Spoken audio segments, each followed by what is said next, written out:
Bismillahirrahmanirrahim. Assalamualaikum warahmatullahi wabarakatuh. Alhamdulillahi rabbil alamin. Allahumma salli ala sayyidina Muhammad wa ala ali sayyidina Muhammad. Amma ba'du. Sahabat, pernahkah kita membayangkan bagaimana keadaan kita nanti saat berada sendirian di dalam kubur? Tidak ada keluarga yang menemani, tidak ada harta yang bisa menolong. Yang tersisa hanyalah amal yang pernah kita lakukan. Namun bayangkan jika hanya dengan membaca 2 surah Al-Quran setelah solat maghrib, kita bisa mendapatkan perlindungan dari azab kubur, diringankan hisab dari hari kiamat, mendapatkan syafaat di hadapan Allah, bahkan memperoleh pahala setara dengan Lailatul Qadar. Amalan ini sangat ringan, hanya beberapa menit saja, tetapi banyak orang tidak mengetahuinya. Rasulullah SAW telah memberi petunjuk tentang keutamaan 2 surah agung ini. Dan dalam kajian malam ini kita akan membahas surah apa saja yang dimaksud serta bagaimana cara mengamalkannya agar menjadi penyelamat kita di alam kubur. Jangan sampai kita menyesal nanti karena melewatkan amalan sederhana yang bisa menyelamatkan kita di akhirat. Namun sebelum kita lanjutkan, mari para sahabat kita sama-sama berdoa kepada Allah. Silahkan sahabat tuliskan hajat, cita-cita dan doa sahabat di kolom komentar untuk kita aminkan bersama-sama. Karena bisa kita bayangkan 40 orang saja yang mengaminkan doa kita, maka insya Allah akan diijabah oleh Allah Subhanahu wa ta'ala. Dan untuk para sahabat yang baru bergabung, selamat datang. Silahkan untuk klik tombol like, tombol jempolnya, kemudian subscribe juga dan aktifkan lonceng notifikasinya agar ketika channel ini update video terbaru, sahabat semua langsung dapat notifikasinya. Terima kasih. Semoga Allah balas semua kebaikan Anda. Sahabat imam muda yang dirahmati Allah, setiap hari kita sibuk bekerja, pagi hingga malam kita mencari rezeki, mengurus keluarga, mengejar berbagai urusan dunia. Namun ada satu kenyataan yang tidak bisa kita hindari, yaitu kematian. Sebesar apapun jabatan kita, sebanyak apapun harta yang kita miliki, pada akhirnya semua itu akan kita tinggalkan. Yang ikut bersama kita hanyalah amal ibadah.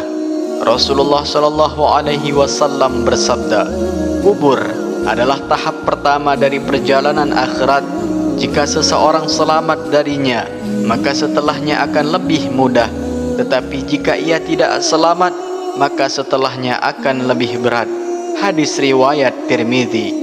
Hadis ini membuat kita bergetar, karena alam kubur bukan perkara ringan. Di sanalah nanti kita akan menghadapi pertanyaan malaikat mungkar dan nakir.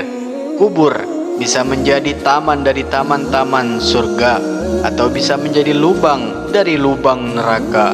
Saat itu tidak ada lagi keluarga yang menolong, tidak ada lagi teman yang menemani. Yang bisa menyelamatkan hanyalah amal kita sendiri. Namun para sahabat, Rasulullah SAW sangat mencintai umatnya. Beliau tidak hanya mengingatkan kita tentang dahsyatnya alam kubur, tetapi juga memberikan jalan keselamatan. Di antara jalan keselamatan itu ialah membiasakan membaca surah-surah Al-Quran yang menjadi pelindung dari azab kubur. Dan di antara surah yang sangat agung adalah surah Al-Muluk dan surah As-Sajadah.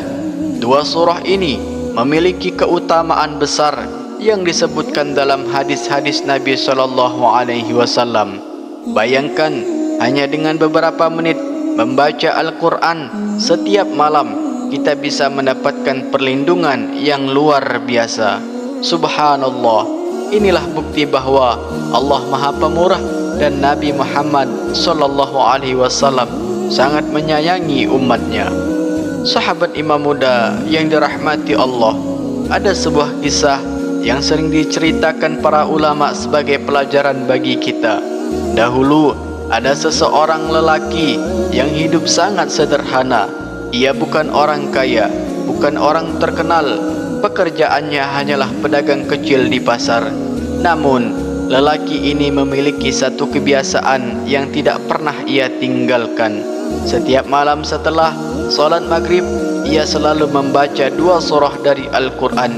Ia membaca dengan tenang, penuh penghayatan dan penuh harapan kepada Allah. Ia sering berkata kepada keluarganya, semoga bacaan ini menjadi teman di alam kubur nanti. Hari demi hari ia menjaga amalan itu, hingga suatu hari Allah memanggilnya kembali. Setelah ia dimakamkan, beberapa orang di kampungnya mengaku mendengar suara bacaan Al-Quran dari arah kuburnya. Mereka terkejut, lalu berita itu sampai kepada seorang alim di daerah tersebut.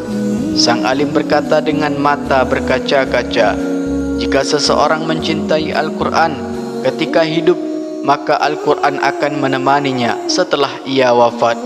Kisah ini menjadi pengingat bagi kita bahwa amalan kecil yang istiqomah bisa menjadi penyelamat besar di akhirat.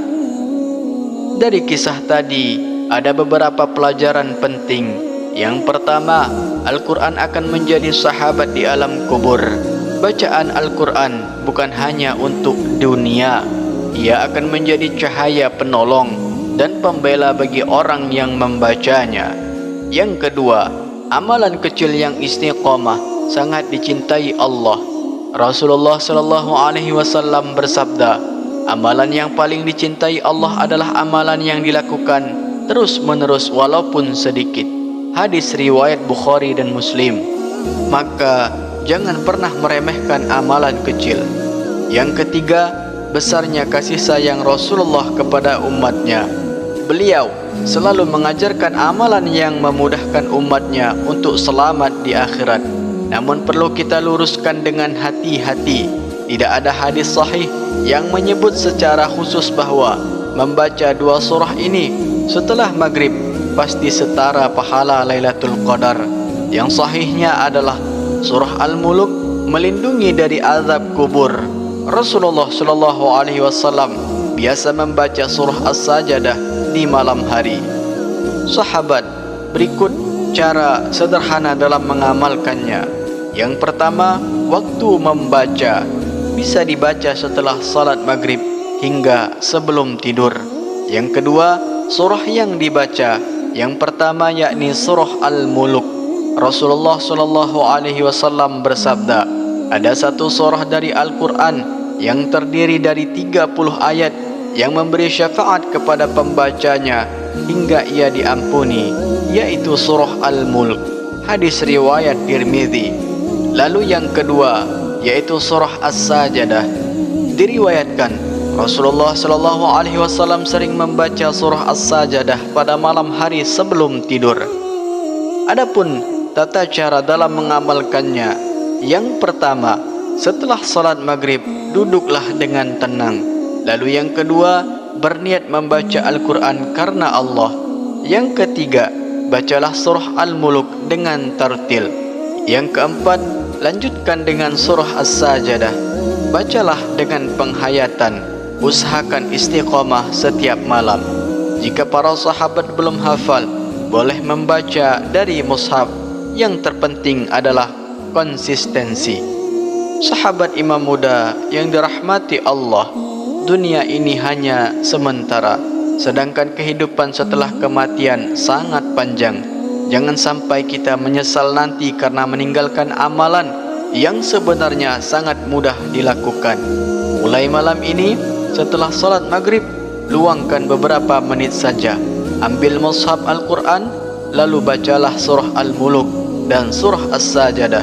InsyaAllah, amalan kecil ini akan menjadi cahaya di alam kubur, penolong di hari kiamat, dan jalan menuju surga. Maka para sahabat, mari kita tutup dengan bersama-sama berdoa kepada Allah. Ya Allah, jadikanlah Al-Quran sebagai cahaya dalam kubur kami. Jadikanlah ia pembela kami pada hari kiamat.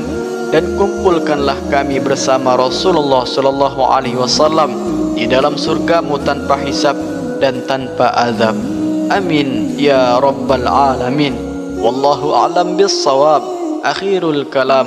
Wassalamualaikum warahmatullahi wabarakatuh.